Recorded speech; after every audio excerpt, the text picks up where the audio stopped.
On passe par une rapide présentation du sujet et de la problématique que nous avons abordée. Ensuite, nous vous présentons de manière très concrète la data et la manière dont nous avons modélisé la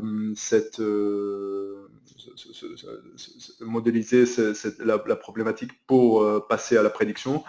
On vous montrera comment on a intégré tout ça avec le CRM de notre client, avec le CRM de notre client et les résultats qu'on a obtenus. Donc, l'idée, c'est vraiment de vous donner un exemple très concret, très opérationnel du prédictif dans une chaîne de boutique et de voir comment, grâce à ce prédictif, on a réussi à augmenter le trafic dans les boutiques.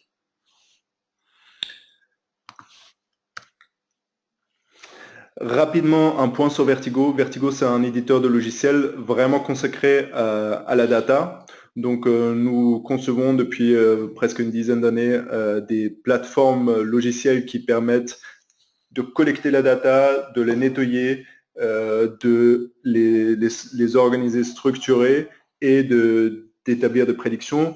Et pour nos clients, sur la base de cette plateforme technologique, nous construisons des applications très concrètes, très simples dans la plupart des cas, qui permettent de répondre à des enjeux métiers très concrets et qui sont conçus pour être utilisés au quotidien par les équipes de nos clients. Donc, tout ça, on le fait avec des ateliers créatifs qui peuvent avoir lieu chez le client ou chez nous, qui permettent de concevoir dans un premier temps un prototype et ensuite une application en production pour répondre à ce type de sujet. Donc, un des sujets que nous avons traité récemment était la problématique suivante: comment puis-je augmenter le trafic dans mes boutiques pendant les heures creuses? Donc, le client, donc, qui est une chaîne de boutique, on va le voir un peu plus concrètement tout à l'heure, est venu nous voir et nous a demandé, j'ai des vendeurs, j'ai un certain nombre de vendeurs dans mes boutiques en permanence et je fais face avec ce nombre presque constant de vendeurs à des hauts de trafic parfois très importants et des bas où il y a vraiment très peu de monde dans les boutiques et sur des temps où je pourrais théoriquement utiliser mes vendeurs autrement. Donc le problème était double, c'était de connaître les pics pour savoir à quel moment précisément je dois ajouter des vendeurs, parce que quand il n'y a pas assez de vendeurs dans la boutique, très simplement, on n'arrive pas à couvrir, à satisfaire tous les clients et ça se transforme en vente perdue. Et quand il y a des vendeurs en boutique et il n'y a pas beaucoup de clients, les vendeurs, c'est de la main-d'œuvre inoccupée et donc inefficace. À cette problématique se sont ajoutées, il y avait deux demandes connexes de la part du client, qui étaient comment augmenter en visibilité ma marque en même temps. Est-ce que c'est possible de justement travailler sur la visibilité de la marque, et comment élargir la base de clients à de nouveaux clients. Donc, pas seulement travailler avec les clients qui se trouvent déjà dans mon système de fidélisation, dans mon CRM, mais avec de nouveaux clients. Donc, voilà pour la problématique qui nous a été exposée. Le client, c'est une chaîne de 25 boutiques de prêt-à-porter.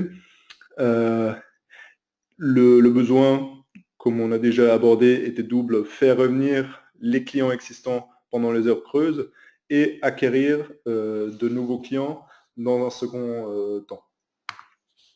Les contraintes étaient très importantes pour notre client, ça a souvent été répété. On cherchait à avoir un très faible impact en termes d'IT, donc il ne s'agissait pas de déployer des systèmes lourds avec des installations importantes.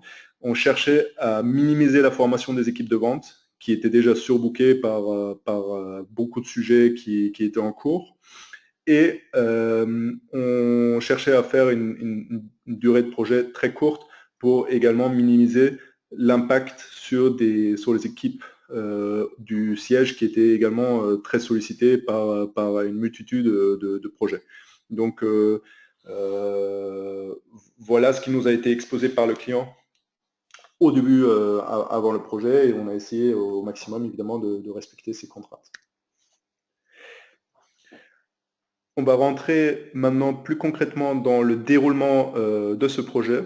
Donc ce projet ressemble assez classiquement, ressemble assez fortement à un projet prédictif classique avec 5 phases qu'on va souvent retrouver sur d'autres sujets. La première phase est la définition des paramètres qu'on va utiliser. Donc on va creuser avec notre client les types de données qu'on a à notre disposition et éventuellement les compléter avec des données qu'on récupérera à l'externe, donc du type Open Data par exemple. Il y a une deuxième phase qui est la modélisation, donc avec les données qu'on a collectées, avec les différents types de données, on va créer un modèle prédictif qui soit le plus précis possible. Donc le modèle, au fur et à mesure, va se mettre à jour dans le temps. La troisième phase est la phase de prédiction, le lancement de la prédiction proprement dite. Donc on va injecter des données futures qu'on connaît et prédire les données qui sont liées à ces données futures. Donc concrètement, dans notre cas, c'était les ventes et le trafic.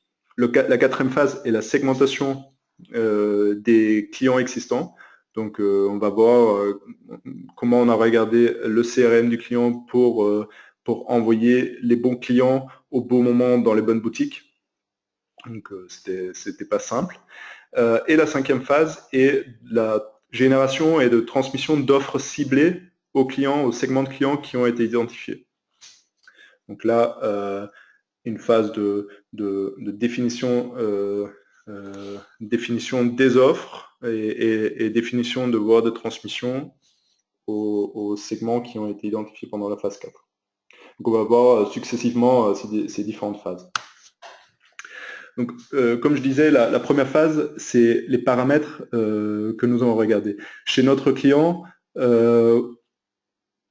les données étaient assez bien structurées dans le système d'information qui existait, donc qui remontait à partir des boutiques régulièrement les tickets de caisse, les données fidélisation et pour certaines boutiques également le nombre de visiteurs. Donc nous avons pu définir à partir de ça 5 grands groupes de données que nous avons pu utiliser. Le premier était le nombre de visiteurs, donc, qui est évidemment l'axe clé pour ce projet, parce que c'est en fonction du nombre de visiteurs c'est sur le nombre de visiteurs qu'on a envie d'agir sur les heures creuses. Donc le nombre de visiteurs était capturé pour certaines boutiques avec des capteurs qui existaient déjà chez le client. Donc ils avaient des capteurs, ils ont toujours des capteurs vidéo qui sont installés, mais sur la plupart des boutiques, nous avons mis à disposition notre système de capteurs, qui est un système très light, un petit boîtier qui passe, qui se connecte au réseau Wi-Fi et au Internet et qui capte les visiteurs avec le trafic mobile. Donc ça ne donne pas des données 100% exactes, mais ça permet pour le prédictif d'avoir des données suffisamment pertinentes pour prédire les tendances du trafic. Donc ça, c'était les nombres de visiteurs. On a récupéré les données de vente. Donc les données de vente, c'est concrètement les tickets de caisse, donc le nombre de ventes par catégorie de produits et par article pour une heure donnée, un jour donné. Donc ça, c'était évidemment heure et jour, des facteurs qui ont été très importants. On a ajouté à ces données-là donc ces premiers types étaient transmis directement par les clients. Les 3 autres axes, autres types de données que vous voyez ici, météo, géolocalisation, événements, sont des données que nous avons ajouté. Météo, simplement la météo du jour pour la boutique donnée. Donc on est descendu sur une maille de quart d'heure, qu'on avait la température et la météo, donc pluvieux, soleil, nuageux pour chaque boutique. La géolocalisation était l'emplacement de la boutique. Donc dans cette étude, on a traité vraiment chaque boutique comme un ensemble à part, et on a voulu créer pour chaque boutique on a voulu envoyer à chaque boutique le trafic comme si c'était une entreprise quelque part indépendante des autres boutiques. Et les événements, c'est le dernier axe qui était très important, parce que dans la vente, dans la distribution, les événements de l'année sont très importants. Donc c'est les événements du type rentrée, solde, Saint-Valentin, Noël, fête des mères. Donc on nous a enrichi les données que nous avons recueillies avec les événements pour améliorer la qualité des prédictions qui suivront. Ensuite, nous sommes passés à la modélisation, donc avec les 5 axes, les 5 types de données que vous avez vus dans la slide précédente. Nous avions 4 millions de lignes de data brute avec les données que le client nous a mis à disposition, c'est-à-dire les données depuis janvier 2014. Donc on parle bien là ici d'un nombre restreint de boutiques qui font partie du proof of concept dans un premier temps, avec 820 000 tickets de caisse, 2,3 millions de données météo et 700 000 autres données, donc les données qui ont été enrichies. Donc toutes ces données-là ont été injectées dans des modèles de machine learning, d'apprentissage automatisé, et on a avec des itérations, des centaines, des milliers d'itérations, défini un premier modèle qui prédit au mieux les ventes et le trafic pour chacun des magasins qui étaient dans notre cible. Donc ce modèle, comme j'ai dit, on en crée beaucoup et on sort le modèle qui, à partir des données historiques, crée les meilleures prédictions. Ensuite, avec les nouvelles données qui arrivent, on crée de nouveaux modèles, on recalcule au fur et à mesure, parce que les données récentes à la fois ont un poids plus important, parce que ce qui est récent est plus descriptif de la réalité souvent, et en plus il nous donne une base un nombre d'informations supplémentaires qui améliore la pertinence du modèle. Donc une fois que le premier modèle est calculé, on a trouvé les paramètres du modèle, on peut le calculer à nouveau chaque jour ou chaque semaine en fonction des besoins.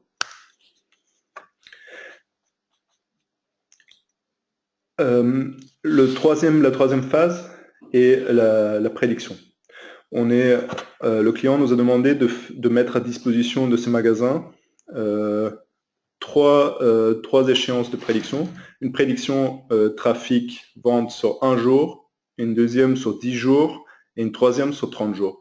Donc ces prédictions répondent à chaque fois à des enjeux très différents. La prédiction du jour est pour préparer le vendeur dans le cadre d'un morning briefing dont vous voyez l'email qui est envoyé chaque jour, préparer les vendeurs à leur journée, de mieux anticiper ce qui va se passer dans la journée. Donc, pour leur dire que ça va être une très bonne journée pour le mois de septembre, ou bien la journée risque d'être plutôt mauvaise, donc il faut faire des efforts de vente plus importants. Alors que les prévisions de 10 jours, 30 jours servent plutôt à l'organisation du staffing pour dire, voilà, sur les 30 jours, les journées vont avoir des phases creuses et dans lesquelles je peux avoir moins de personnes, moins de staff en magasin par rapport aux autres journées plus chargées.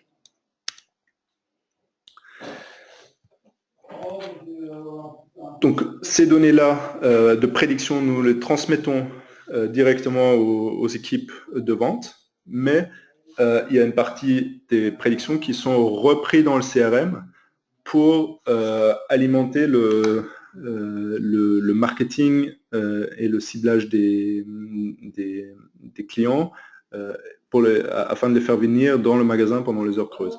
Dans la segmentation des clients, nous avons pris en compte 5 critères. On voulait avoir une segmentation géographique de clients, c'est-à-dire évidemment envoyer des offres promotionnelles aux clients qui sont déjà clients de la boutique dont on parle. Donc on n'allait pas envoyer évidemment des offres à quelqu'un qui est à Paris pour la boutique de Nice pour les heures creuses. Donc c'était évidemment un axe important. On voulait maîtriser le nombre d'envois. Donc le client nous a imposé de ne pas dépasser 2 envois par client par mois avec des offres spécifiques de ce type. On nous a demandé de vérifier l'accessibilité des mails du client. Donc le client savait que la base de mailing n'était pas toujours très propre parce que quand les mails sont repris en boutique par les vendeurs, il y a de multiples sources d'erreurs qui font que la base de mailing sont insuffisantes. Donc nous sommes passés par une phase de nettoyage. Nettoyage également pour les autres types de données. Et nous avons eu différents inputs du client donc input dans le sens où nous avons récupéré dans la mesure du possible, donc ça c'était pour une partie de la base de données, où nous connaissions les dates et heures d'achat, donc ça nous permettait ensuite de cibler les clients avec des offres spécifiques pour leurs heures habituelles. Donc quelqu'un qui a acheté plusieurs fois à 15 heures, il allait plutôt recevoir les offres pour 15 heures que quelqu'un qui allait avec ses habitudes d'achat le mercredi matin. Donc ça, c'était évidemment un axe important. Donc toutes ces données-là, nous les avons repris du CRM et nous avons pu, grâce à ça, générer un deuxième moteur d'envoi d'offres ciblées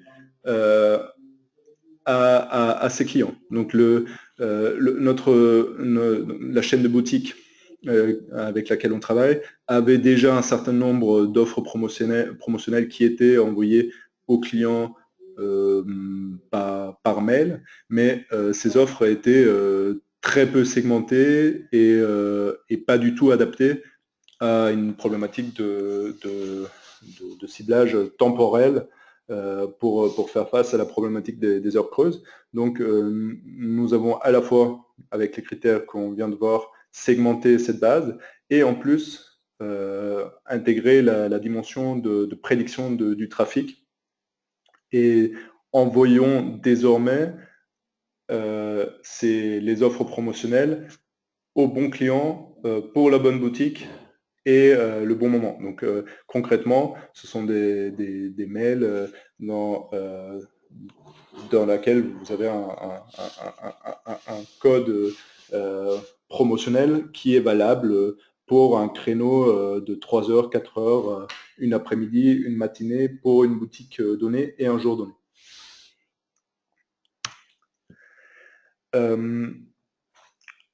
Donc, comme je disais, aujourd'hui, ce projet, c'est un projet qui a commencé en mai sur un nombre limité de boutiques, donc 5 boutiques pilotes.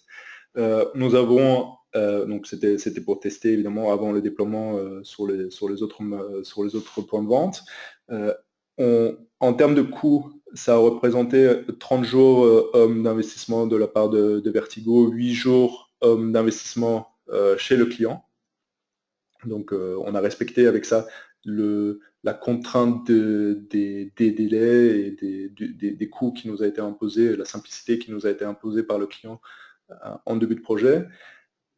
On a eu des délais de 2 mois de bout en bout pour la mise en place. Donc on a globalement terminé le projet en début d'été, avec une mise en production maintenant, en septembre, avec, après 3 mois, des premiers résultats qui sont assez encourageants. Donc sur les boutiques pilotes, on a augmenté de 12% le trafic en heure creuse, grâce au simple mailing qui était déjà envoyé avant. Donc ça n'a pas généré de coûts supplémentaires pour le client. Au contraire, parce que maintenant, il y a moins d'abus quelque part des offres promotionnelles. Et les obstacles que nous avons rencontrés étaient surtout l'accessibilité des données. Donc, les données chez le client sont pas nécessairement dans le format qui est utilisable directement par nous. On ne parle pas nécessairement, quand on parle aux équipes de marketing, aux bonnes personnes qui peuvent extraire les données. Donc ça nécessite souvent un interfaçage avec les équipes IT. Donc il y a une problématique autour de ça qu'il faut bien aborder en début de projet pour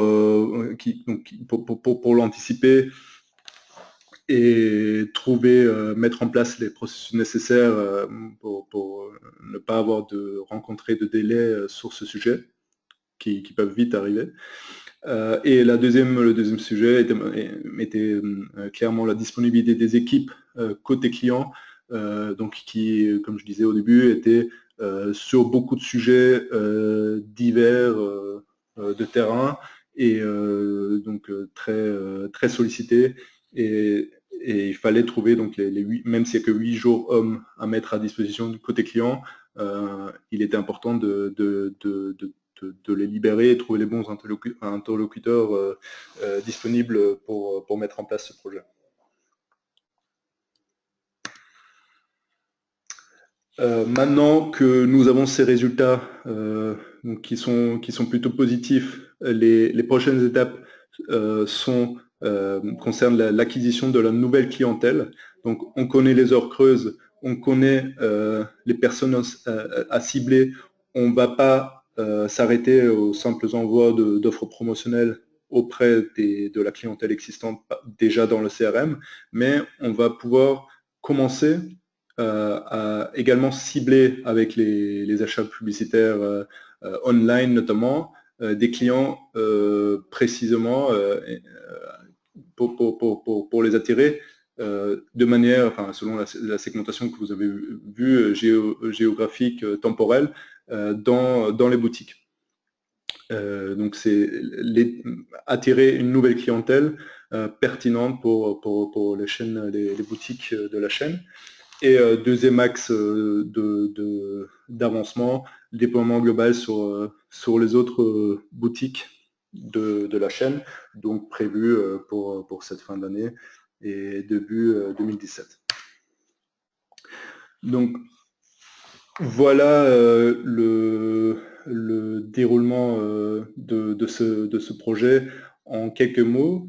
On va maintenant ouvrir les micros et n'hésitez pas à nous poser des questions s'il y en a.